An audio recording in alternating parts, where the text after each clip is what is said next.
cắt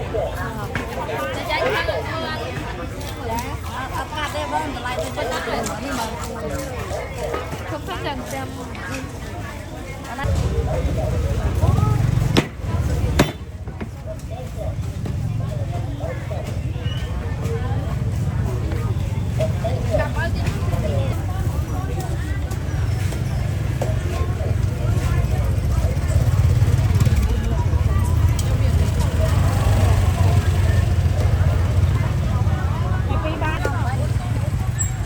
chua đặt chua món mai bên đó thấy không